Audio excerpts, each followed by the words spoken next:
మా వెన్నెల నిన్నటి నుంచి గోపి గోపి అని కలవరిస్తుంది. అసలు ఆ గోపి ఎవలు, ఈమె ఎందుకు కలవరిస్తుందో చూద్దాం పాండ్రుల్లా. గోపి గోపి ఏడున్నావు గోపి, ఏడున్నావు? ఒక్కసారి అన్న కనబడు గోపి. ఓ వెన్నెల, గోపి ఎవలు, అంతగానం ఎందుకు బాధపడుతున్నావు, ఎందుకు ఏడుస్తున్నావు? అక్క గోపి ఇంకా కనబడలేదు అక్క. గోపి అంటే గోడ మీద పిల్ల, గోపి అంటే గోడ మీద పిల్ల. ఏందక్క గట్లా అంటున్నావు?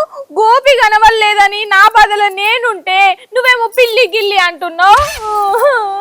గోపి గోపి గోపి ఎక్కడున్నావు గోపి? ఒక్కసారి నాకు తెలియని గోపి ఈమెకెవలు ఉన్నారు? ఈమె ఇంతగానో ఎందుకు ఇదైతుంది?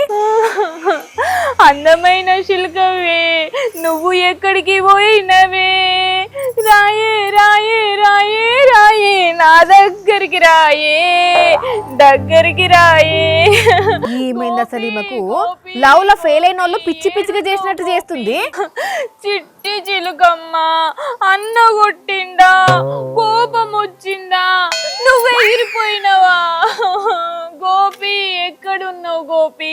చిలుకల్లాంటి చిలుకల్లో ఎగురుతున్న చిలుకల్లో నువ్వు ఏ చిలుకై పోయావో పచ్చని మా గోపి, నువ్వు ఎక్కడికి పోతీవే మా గోపి చిలుకమ్మ. ఏంది వెన్నెల, అసలు శిలికేంది, గోపి ఎవలు, ఎందుకు ఇట్లా చేస్తున్నావు? గోపి అంటే తెలియదా నీకు? శిల్క పేరు. ఆ గోపి శిలిక పేరా? అవును, గోపి పేరుతోనున్న శిల్క తప్పిపోయింది, దాన్నే ఎలుగులాడుతున్నా. ఏడున్నదో ఏమో పాపం. అసలే వానకాలమాయే, ఏం తిన్నదో ఏం దాయిందో బుజ్జి ముండా. ఆ శిలిక నీదేనా? నా మోకానికి నాకే తిండి దొరుకుతలేదంటే ఇంకా దానికేం పెడతా నేను? మరి నీ శిలిక కానప్పుడు నువ్వెందుకు అంత బాధపడుతున్నావు, అంత ఎనుకులాడుతున్నావు? డబ్బుల కోసం, డబ్బుల కోసం.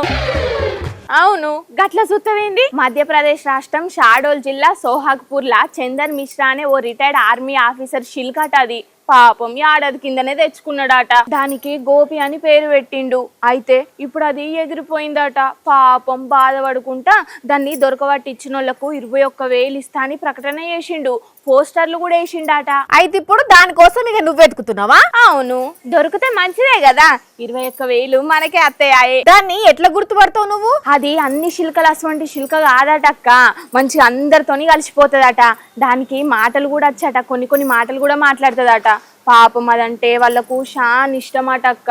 అది ఎగిరిపోయిన కాడ నుంచి వాళ్ళు మస్తుగా బాధపడుతున్నారు. తిండి కూడా చక్కగా తింటలేరట, పూజలు చేస్తున్నారట. ఆ శిల్క మీద ఆయనకు ఎంత ప్రేమ ఉంటే గట్లా చేయాలి. అందుకే కదా నేను ఎనుకలాడేది. నువ్వు ప్రేమతోని కాదు, పైసలకు కకృతి పడుతున్నావు. అయినా మధ్యప్రదేశ్ చిలుక హైదరాబాద్ కు ఎట్లొస్తుంది అనుకున్నావు? ఏమో ఎగురుకుంటూ వస్తుందేమో అని. అట్లనా? అయితే ఆల్ ద బెస్ట్, ఎనుకలాడుకోపో నువ్వు.